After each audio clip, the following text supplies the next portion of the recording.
Before the State of Israel existed, the land it now occupies was part of a region known as Palestine. For centuries, this area was under the control of the Ottoman Empire, but after World War I, it fell under the administration of Great Britain. The British were given a mandate to govern the territory, a special responsibility granted by the international community. During this time, Palestine was a place of great diversity, home to a majority Arab population which included Muslims and Christians, as well as a smaller Jewish community that had lived there for many generations.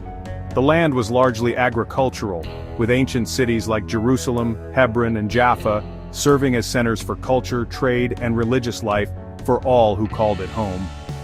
The period of the British Mandate, which began in the early 1920s, was a time of significant change and growing tension. The British authorities were tasked with a difficult balancing act, trying to manage the interests of the local Arab population while also dealing with increasing Jewish immigration from Europe.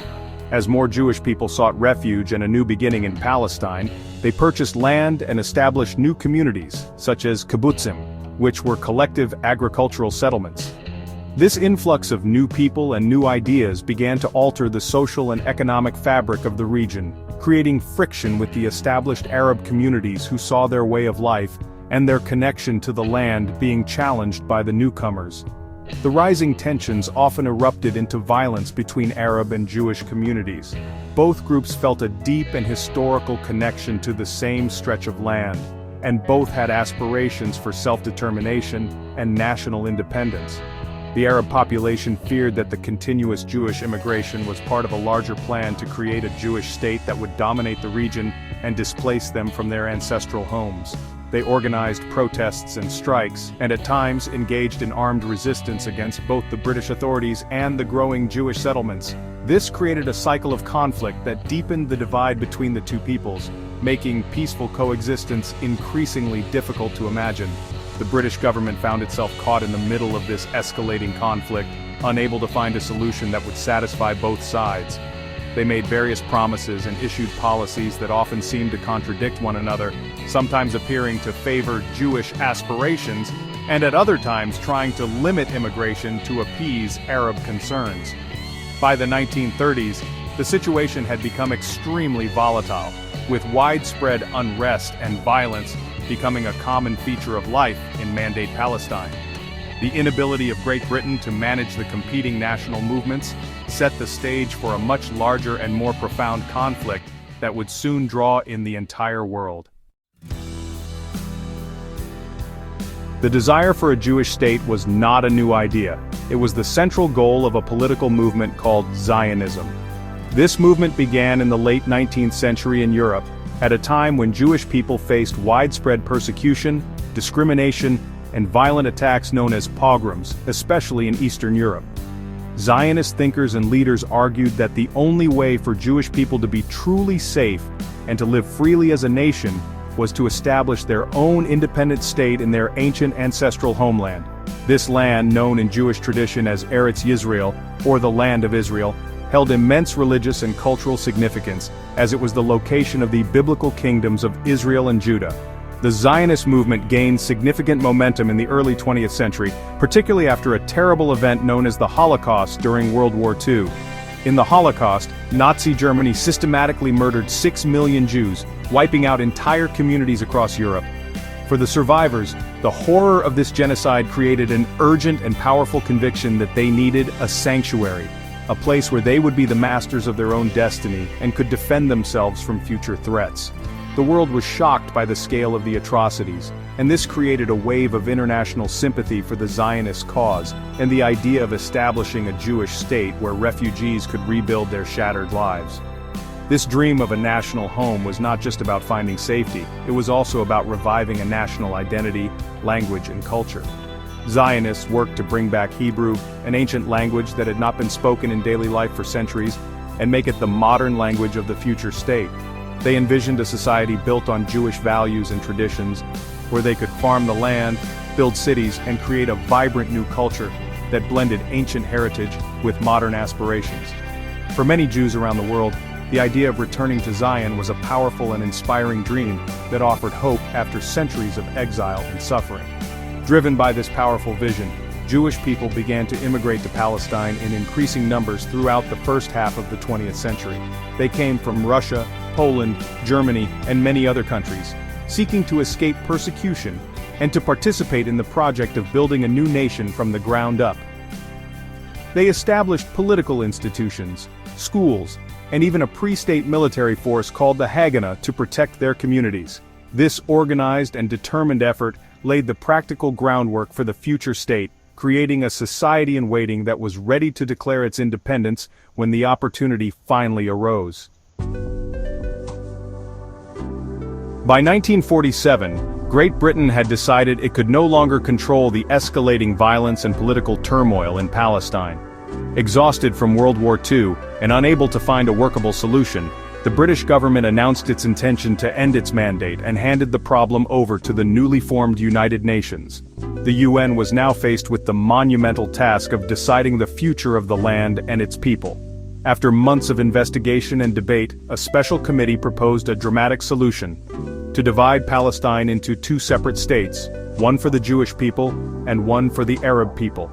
It was a plan born out of the belief that the two communities could no longer live together under a single government. The UN partition plan, officially known as Resolution 181, was put to a vote in the General Assembly on November 29, 1947. The plan detailed a complex map that allocated specific territories to each proposed state. The Jewish state would consist of the coastal plain, the eastern Galilee, and the Negev desert, while the Arab state would include the western Galilee, the central hills of Judea and Samaria, later known as the West Bank, and the southern coast. The city of Jerusalem, which was sacred to Jews, Christians, and Muslims, was designated as a special international zone to be administered by the United Nations so that it would not belong to either side exclusively. The reaction to the plan was immediate and deeply divided. The Jewish leadership, represented by the Jewish Agency, accepted the proposal. While they were not completely happy with the borders and the exclusion of Jerusalem, they saw it as a historic opportunity to achieve their long-held dream of an independent state. For them, it was a compromise worth making, a chance to finally gain sovereignty and provide a safe haven for Jewish people from around the world. The news of the UN vote was met with joyful celebrations in Jewish communities in Palestine and across the globe, as it seemed their national aspirations were finally within reach. However, the Arab world, including the Arab leadership in Palestine and the surrounding Arab nations, rejected the plan entirely. They viewed it as a grave injustice, arguing that the United Nations, a body dominated by Western powers, had no right to give away a majority of their homeland to a minority population of recent immigrants. They felt that the plan violated their right to self-determination and rewarded the Zionist movement at their expense. The Arab leaders vowed to resist the partition by any means necessary, setting the stage for an immediate and violent confrontation. The day after the UN vote, the fragile peace shattered, and fighting between Jewish and Arab militias erupted across Palestine.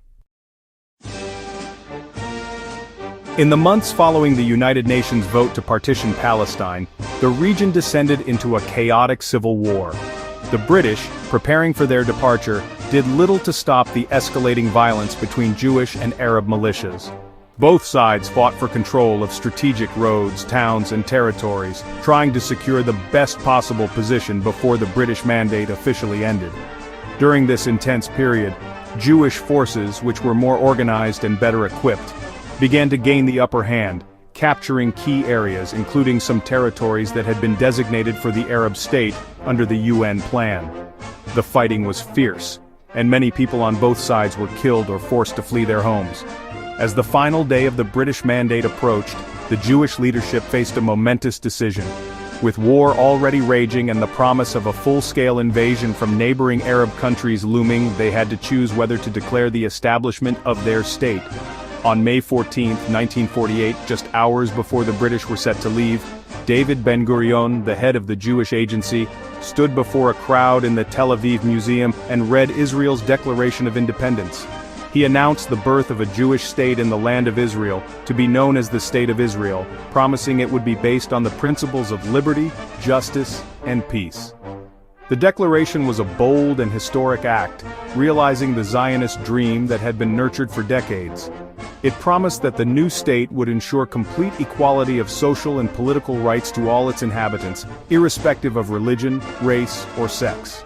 It also extended a hand of peace to the neighboring Arab states, inviting them to cooperate for the common good of all. Within minutes of the announcement, the United States officially recognized the new state, followed shortly thereafter by the Soviet Union.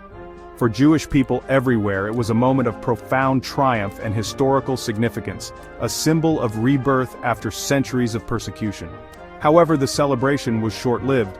The very next day, the declaration of statehood was met with a coordinated military invasion.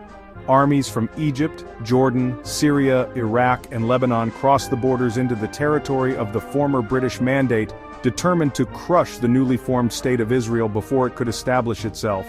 Their goal was to prevent the partition of Palestine and to defend what they saw as Arab land. This invasion marked the beginning of the first official Arab-Israeli war, a conflict that would determine not only the survival of Israel, but also the fate of the entire region for decades to come. The 1948 Arab-Israeli War was honestly a desperate and brutal conflict. The new Israeli state, with its newly formed Israel Defense Forces, faced the combined armies of 5 established nations. At the outset, the situation looked really dire for Israel, since its forces were outnumbered and outgunned. However, they fought with fierce determination, driven by the belief that their national survival was at stake.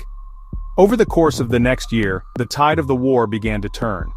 Through a combination of strategic victories, a more unified command structure, and, well, arms shipments from abroad, the Israeli forces managed to halt the Arab advances and then go on the offensive, pushing back the invading armies.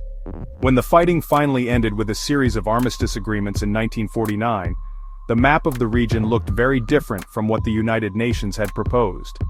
Israel had not only defended its existence, but had also expanded its territory, controlling about 77% of the former Mandate of Palestine.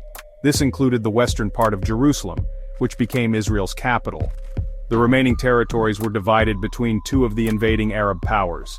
The Kingdom of Jordan took control of the hilly central region, which became known as the West Bank, as well as the eastern part of Jerusalem, including the sacred Old City. Egypt took control of a small, densely populated coastal strip of land known as the Gaza Strip. For the Jewish people, the outcome of the war was seen as a miraculous victory, a successful war of independence that secured their statehood. But for the Palestinians, this same period is known as the Nakba, which means catastrophe in Arabic.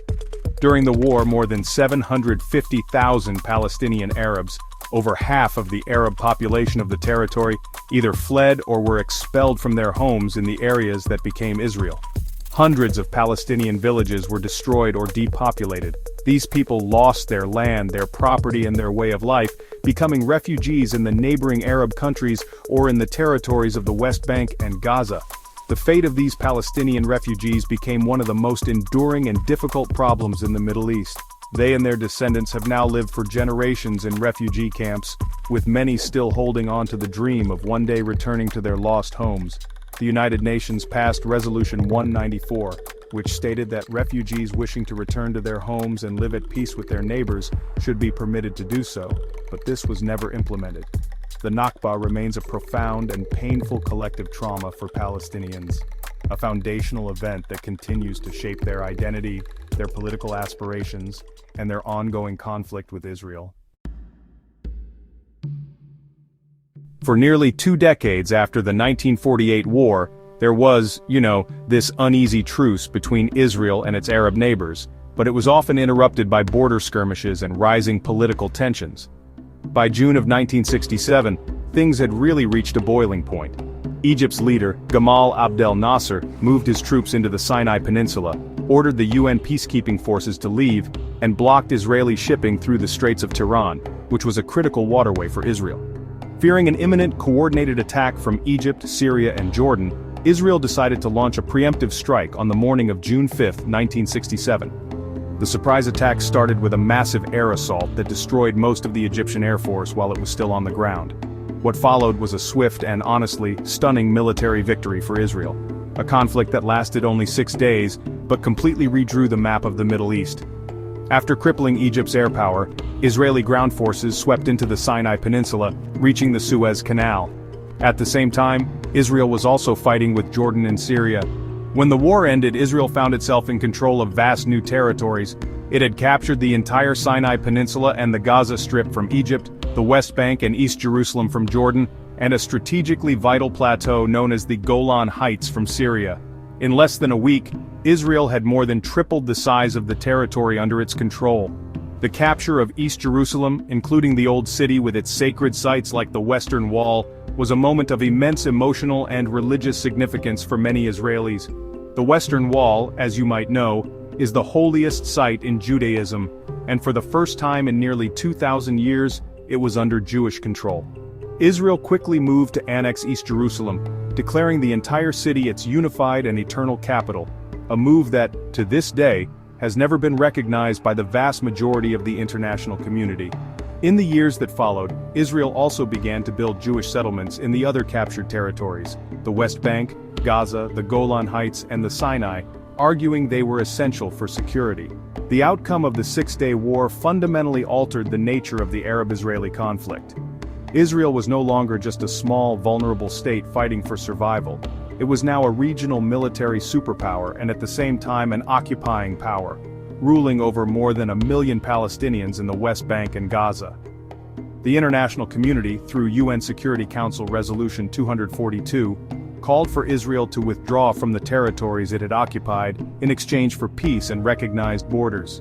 This land for peace formula would become the cornerstone of all future peace negotiations, but the new reality of occupation and settlement construction created a complex and deeply entrenched conflict that honestly continues to this day. Following the dramatic wars of 1967 and 1973, there was, this new and powerful desire for stability in the region. The first major breakthrough actually came from a pretty surprising direction: Egypt. In 1977, Egyptian President Anwar Sadat made a historic journey to Jerusalem, where he spoke before the Israeli parliament, the Knesset. This unprecedented visit paved the way for intense negotiations, guided by U.S. President Jimmy Carter at Camp David. The resulting Camp David Accords led to the signing of the Egypt-Israel Peace Treaty in 1979. It was the first time an Arab country had officially recognized the State of Israel. In exchange for peace, Israel agreed to a full withdrawal from the Sinai Peninsula, returning the entire territory to Egypt. This peace treaty with Egypt was a landmark achievement, but it didn't resolve the core issue of the Palestinians. For years, the conflict continued, marked by the First Intifada, a widespread Palestinian uprising against Israeli occupation that began in 1987.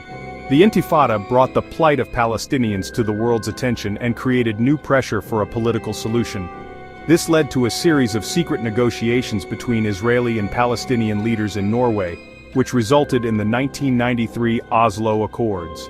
Signed on the White House lawn, the accords were based on mutual recognition. The Palestine Liberation Organization, or PLO, officially recognized Israel's right to exist, and Israel recognized the PLO as the representative of the Palestinian people. The Oslo Accords weren't a final peace treaty, but rather a set of interim agreements designed to build trust and pave the way for a permanent resolution. They established the Palestinian Authority, a governing body that was given limited autonomy over parts of the Gaza Strip and the West Bank. For the first time, Palestinians had a form of self-government in these areas. The plan was that over a 5-year period, negotiators would tackle the most difficult issues, like the final borders, the status of Jerusalem, the fate of Israeli settlements, and the right of return for Palestinian refugees, to achieve a two-state solution. However, the hope generated by the Oslo Accords began to fade as the process stalled. Both sides accused the other of violating the agreements.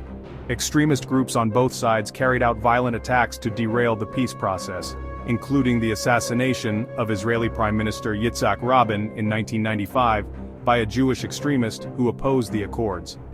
Final status negotiations ultimately collapsed in 2000, leading to the outbreak of the much more violent Second Intifada.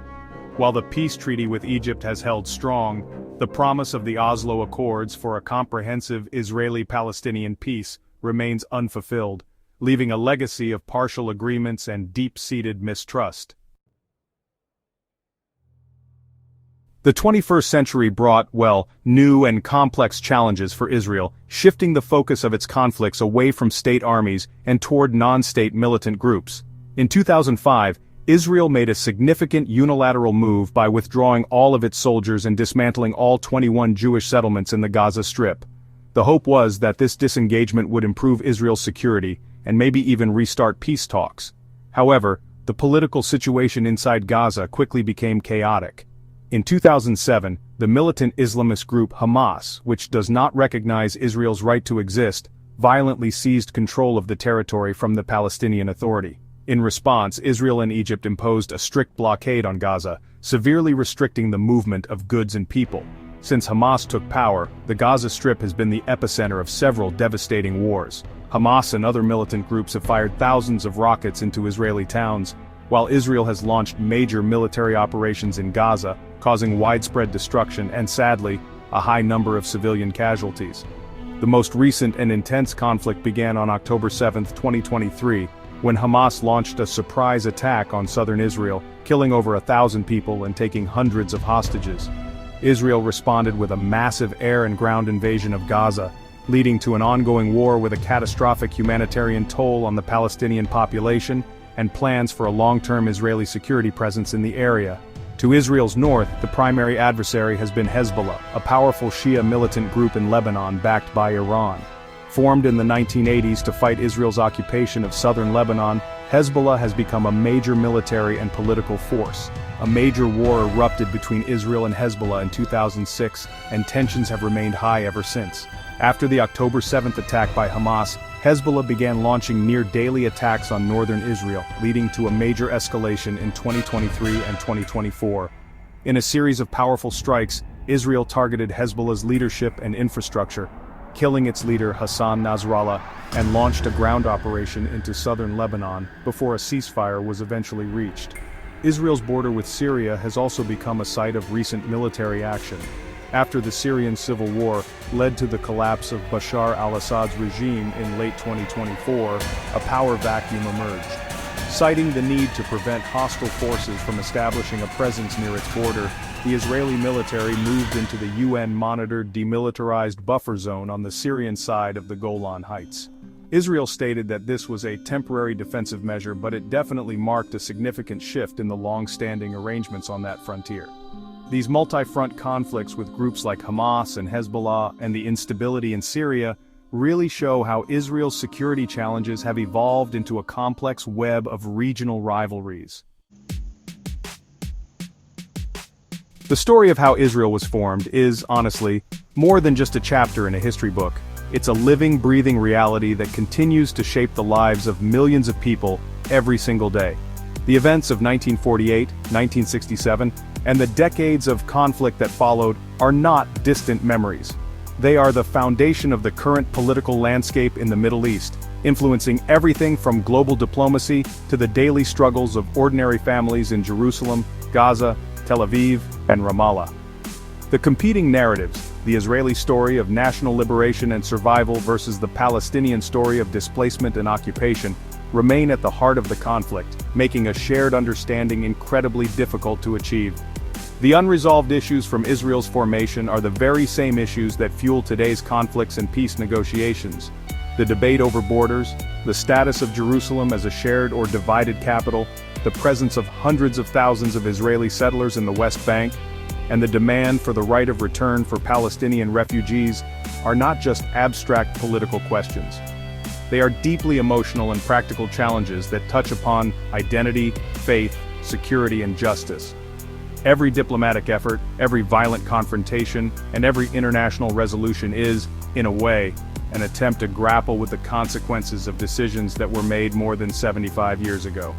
The history of Israel's creation also has a profound impact far beyond the region.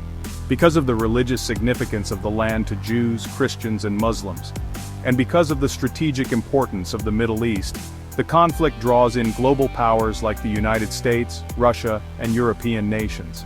It influences international politics, drives alliances, and is a constant source of debate at the United Nations.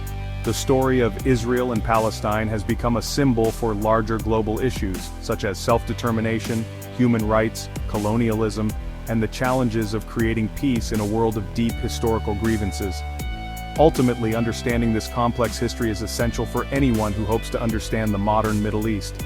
It's a story with two powerful and conflicting truths, and a lasting peace will likely require both sides to acknowledge the history and humanity of the other. The journey from the British Mandate to the present day has been filled with moments of both incredible triumph and profound tragedy. As of today in 2025, that journey is far from over. The path forward remains uncertain, and the unfinished story of Israel's formation continues to unfold, with its final chapter yet to be written.